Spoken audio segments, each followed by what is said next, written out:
Salam, selamat berjumpa kembali para pemirsa YouTube yang terkasih di dalam Yesus Kristus. Kita bertemu di channel MBS Ministry. Kali ini kita akan membahas tentang kebangkitan tubuh Yesus yang dijelaskan oleh Pendeta Ezra Soro pada beberapa waktu yang lalu. Di sini ada pandangan keliru dari beliau. Saya akan luruskan dengan seksama, dengan teliti, secara hati-hati, tidak terburu-buru, sehingga kita dapat menganalisa Alkitab, memahami Alkitab dengan benar. Sebelumnya mari kita saksikan video beliau yang singkat ini. Baik Pak Ezra, kita akan memulai dengan pertanyaan yang pertama.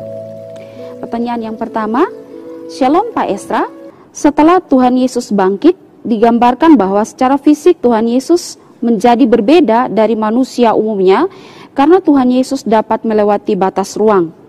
Pertanyaan saya, ketika Tuhan Yesus menampakkan diri pada Thomas dan menyuruh Thomas mencucukkan jarinya ke lambung Yesus yang berlubang, sebenarnya seperti apakah penampakan tubuh Yesus setelah kebangkitan sehingga Yesus bisa melewati batas ruang? Tapi Yesus berpakaian dan lubang lambungnya juga kelihatan. Apakah tubuh Yesus saat itu benar-benar berdaging atau tidak? Mohon penjelasannya. Ya, memang tubuh Tuhan Yesus setelah bangkit itu cukup unik. Kenapa? Karena seperti yang sudah saudara singgung juga, bahwa Tuhan Yesus itu bisa menembus dinding atau tembok dan bisa muncul atau lenyap secara mendadak. Kalau kita ingat apa yang diceritakan di dalam Lukas 24 ayat yang ke-31, ketika itu terbukalah mata mereka dan mereka pun mengenal dia, tetapi dia lenyap dari tengah-tengah mereka. Ini dalam murid-murid berjalan ke Emmaus.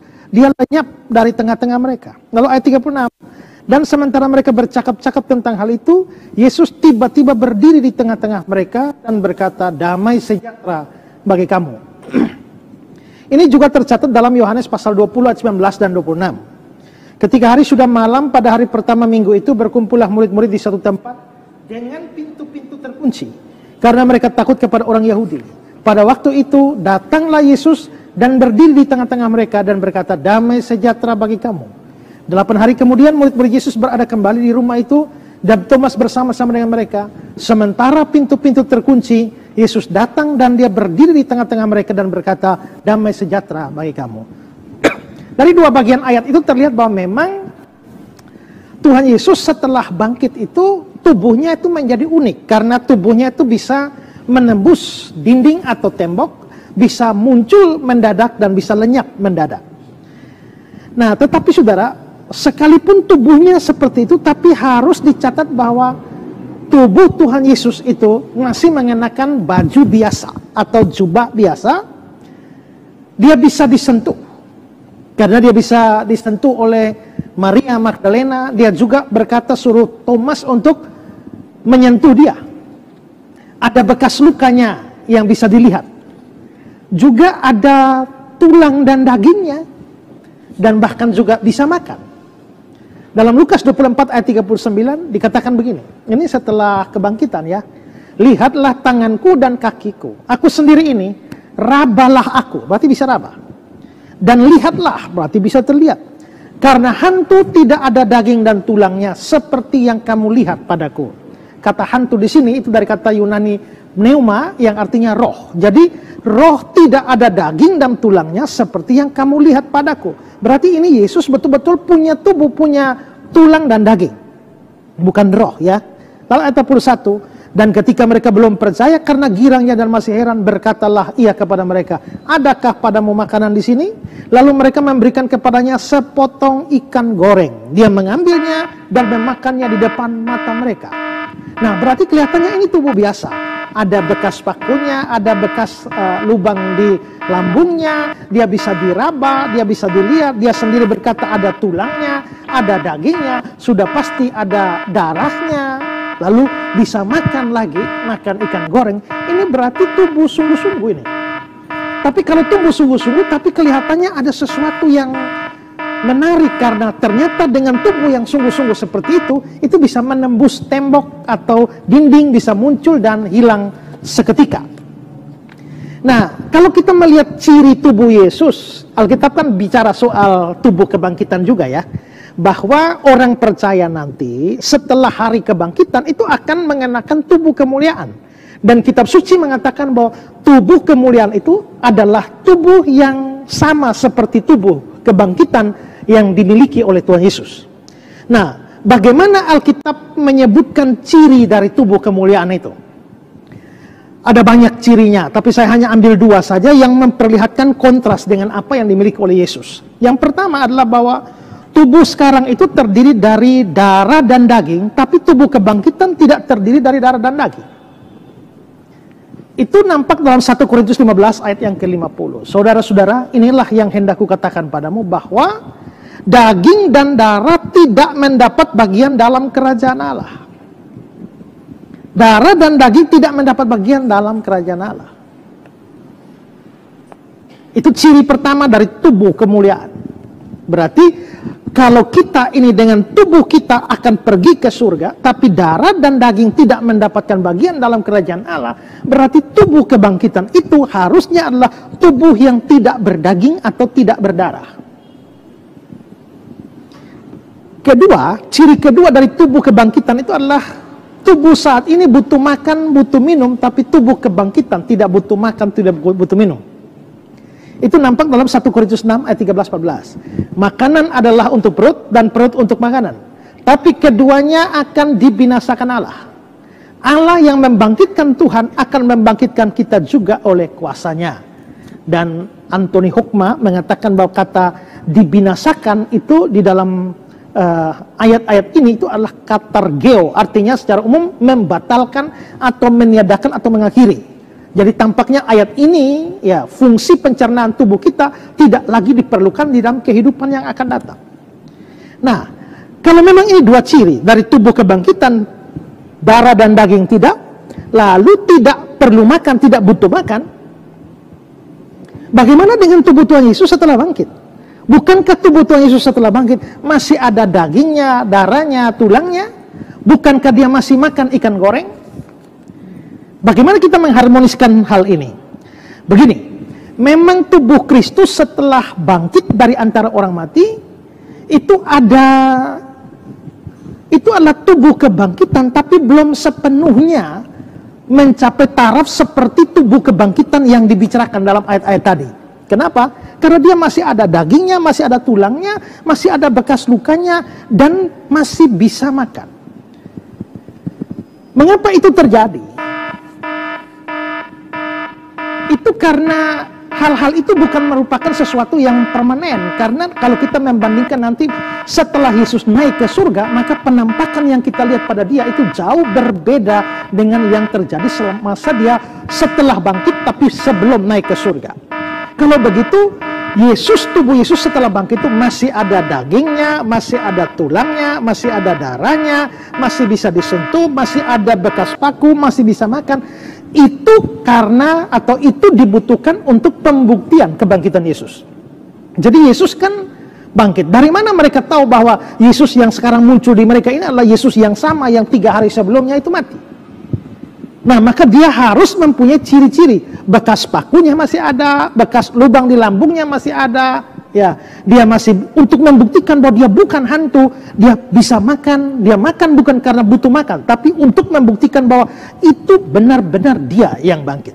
Nah, setelah pembuktian tentang kebangkitan Kristus itu selesai, maka Kristusnya naik ke surga. Pada waktu dia naik ke surga, terjadi pemuliaan lebih lanjut terhadap tubuhnya. Sehingga tubuh kebangkitan yang dia miliki setelah di surga, itulah yang akan persis seperti tubuh kemuliaan yang akan kita miliki saat kita di surga nanti. Ya, jadi memang ada perbedaan antara tubuh Yesus sebelum mati, tubuh Yesus setelah bangkit tapi sebelum naik ke surga, dan tubuh Yesus setelah bangkit dan setelah naik ke surga. Itu memang ada tahap-tahap pemuliaannya. Karena itulah maka memang kalau kita melihat seperti yang saudara berkata, bagaimana penampakan tubuh Yesus masih terlihat seperti tubuh biasa. Ya, walaupun sudah mengalami pemuliaan, makanya tembus tembok. Tapi pemuliaan yang lebih lengkap itu baru ada setelah dia naik ke surga. beberapa ciri dari fisik itu masih dipertahankan setelah kebangkitan hanya untuk tujuan pembuktian bahwa dia benar-benar bangkit. Ya. Oke, terima kasih para pemirsa YouTube. Kita sudah menyaksikan isi video daripada Pendeta Ezra Suruh, yaitu tentang pertanyaan audiens yang dilontarkan kepada beliau.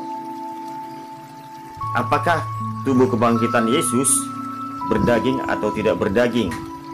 Jadi pemahaman ataupun penjelasan dari Ezra Suruh kita harus amati secara perlahan-lahan dan tidak terburu-buru kata-kata yang diucapkannya ataupun jawaban ataupun penjelasan-penjelasan diucapkannya, sehingga kita dapat memahami yang benar tentang Alkitab. Kalau saya lihat dari penjelasan yang disampaikannya, ia menggunakan metode penafsiran deduktif, yaitu metode penafsiran suatu kesimpulan yang dia sudah miliki sebelum ia mempelajari Alkitab, sehingga ia mencari dan menyelidiki ayat-ayat Alkitab yang mendukung kesimpulan yang dia sudah dapatkan. Itulah metode penafsiran yang dia gunakan, yaitu metode penafsiran deduktif. Jadi kurang baik, kurang benar. Jadi metode yang benar adalah metode penafsiran induktif.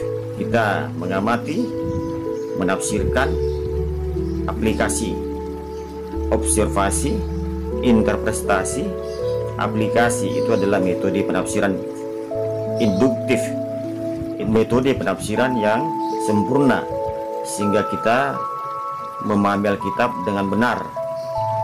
Kenapa saya katakan pandangannya ada kekeliruan? Dia pertama mengatakan bahwa kebangkitan tubuh Yesus adalah kebangkitan tubuh benar-benar, tubuh sungguh-sungguh, artinya tubuh jasmani, jasmania. Dia mengatakan bahwa tubuh kemuliaan mempunyai ciri-ciri. Pertama, tidak makan dan tidak minum, ataupun tubuh tidak berdaging ataupun tidak berdarah. Artinya syarat-syarat ataupun ciri-ciri tubuh kemuliaan dia sampaikan, darah dan daging tidak mendapat bagian dalam kerajaan Allah, yang tertulis dalam 1 Korintus 15 ayat 50. Yang kedua, tubuh yang tidak makan maupun tidak minum, yang tertulis dalam 1 Korintus 6 ayat 13 sampai 14. Kesalahan tafsiran kalau kita lihat di sini ada terletak di 1 Korintus 6 mengenai tubuh kemuliaan tidak memerlukan makan dan minum. Jadi sudah kontradiksi, bertentangan dengan Matius 8 ayat 11, Lukas 22 ayat 30, Matius 26 ayat 29, bahwa di kerajaan surga maupun dalam tubuh kemuliaan kita masih memerlukan makanan dan minuman. Jadi sudah kontradiksi. Jadi metode penafsiran deduktif ini dia menjelaskan bahwa 1 Korintus 6 ayat 13 ini tidak memerlukan makanan dan minuman lagi nanti di kerajaan surga. Itulah ciri-ciri tubuh kemuliaan. Yang kedua, darah dan daging tidak mendapat bagian dalam kerajaan Allah. Menurut beliau, Yesus pada saat kebangkitannya menampakkan diri itu adalah tubuh yang biasa, dengan mendukung kesimpulannya dari para teolog Kristen Anthony Hoekema yang menyatakan bahwasannya tubuh itu benar-benar akan binasa dan tidak memerlukan makanan lagi ataupun minuman. Dan tubuh itu sesungguhnya tubuh saat kedatangan Yesus, begitu juga nanti tubuh saat kita nanti di surga. Jadi dua ciri-ciri tersebut tidak kuat ataupun tidak akurat, tidak memenuhi syarat daripada kemauan Alkitab. Karena dalam Matius 26:29 kita baca terlebih dahulu. Matius 26 ayat 29, akan tetapi aku berkata kepadamu, mulai dari sekarang aku tidak akan minum lagi hasil pokok anggur ini sampai pada hari aku meminumnya, yaitu yang baru bersama-sama dengan kamu dalam kerajaan Bapakku. Jadi kita masih minum perjamuan Tuhan di dalam kerajaannya nanti di sorga. Nah, ini dalam tulisan Matius 26 ayat 29. Terus Matius 8 ayat 11. Matius 8 ayat yang ke-11. Aku berkata kepadamu, banyak orang akan datang dari timur dan barat dan duduk makan bersama-sama dengan Abraham, Ishak dan Yakub di dalam kerajaan sorga.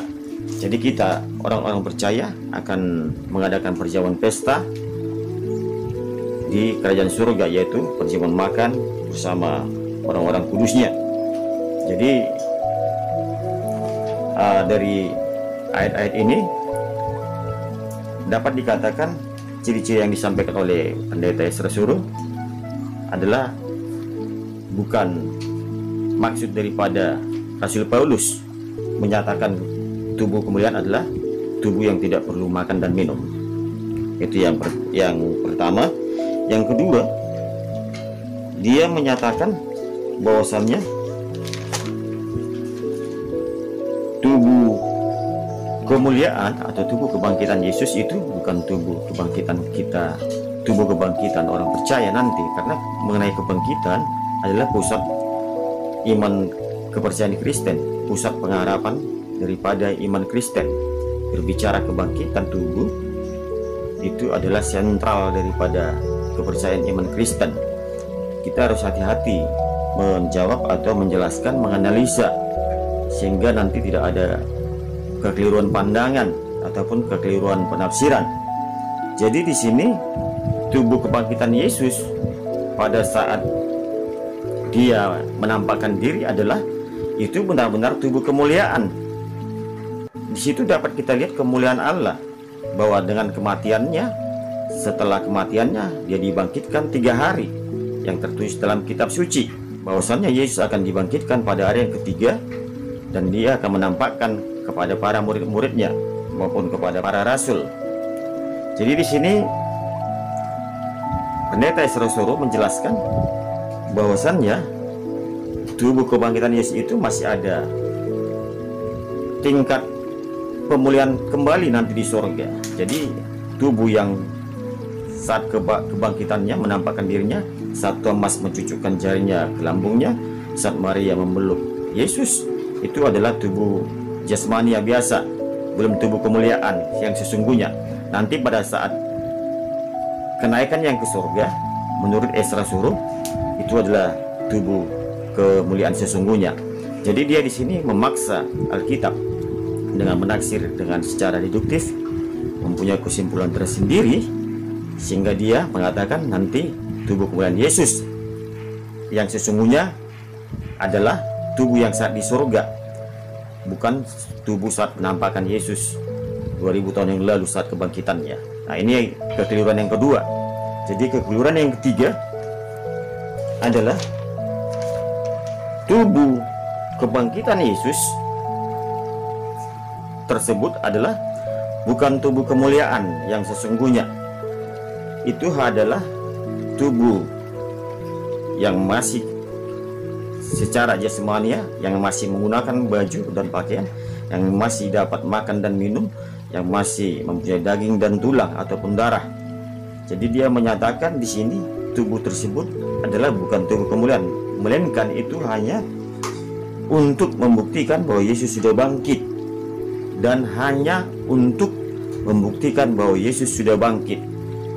Jadi saya lihat di sini dia memaksa bahwasannya tubuh kemuliaan itu adalah tubuh yang belum dilihat, yaitu tubuh yang sudah Yesus terangkat di surga. Itu pemulihan terakhir. Jadi ada 2 tingkatan pemulihan dia sampaikan. pertama saat kebangkitan itu memang sudah dimuliakan, tapi belum permanen, artinya masih dapat berubah kembali saat Kristus naik ke surga. Jadi pemulihan lebih lanjut ada di surga. Nah, nanti begitulah tubuh pemulihan orang percaya. Jadi di sini Yesus bukan hanya sekedar menampakkan diri atau membuktikan bahwa dia sudah bangkit, tapi di sini dapat kita analisa dan cermati dan amati tulisan Markus maupun Yohanes, di Yohanes 20 sampai 26, Matius 8 ayat 11, Matius 26 ayat 9, Lukas 24 ayat 30 sampai 36.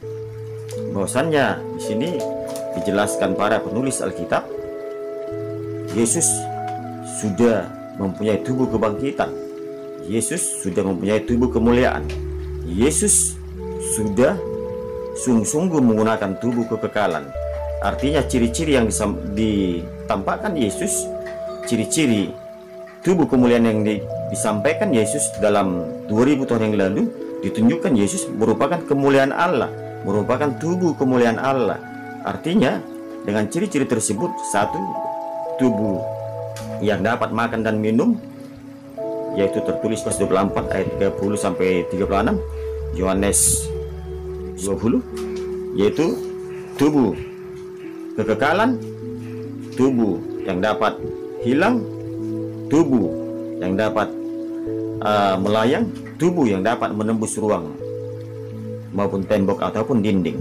Artinya ciri-ciri tubuh kemuliaan tersebut sudah ditunjukkan Yesus. Itu bukan hanya sekedar bukti bahwasannya dia sudah bangkit, tapi dia sudah menunjukkan itulah tubuh kemuliaan yang akan kita kenakan nanti pada saat kebangkitan orang-orang percaya ataupun saat Yesus datang yang kedua kali. Jadi pandangan keliru dari wadah Esra Suru adalah memaksa dengan penafsiran deduktif. Penafsiran deduktif adalah suatu kesimpulan yang sudah dia miliki, sehingga dia mencari dan menyelidiki ayat-ayat Alkitab yang mendukung daripada kesimpulannya, sehingga penafsiran itu mempunyai kontra dari satu sisi Alkitab ke sisi Alkitab yang lain, sehingga penafsiran itu deduktif adalah penafsiran yang tidak benar secara Alkitab. Harus mengamati, menafsirkan, dan sesuai dengan aplikasi orang-orang percaya atau sesuai dengan iman kepercayaan orang Kristen secara aplikasinya.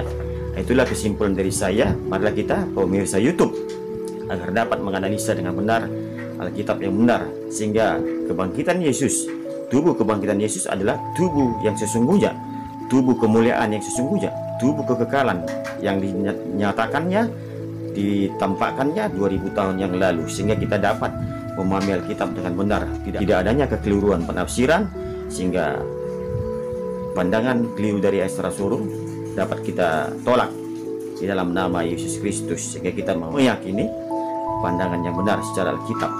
Terima kasih para pemirsa YouTube, biarlah ini dapat diterima dan diaplikasikan dalam iman Kristen kita. Haleluya, Tuhan Yesus memberkati.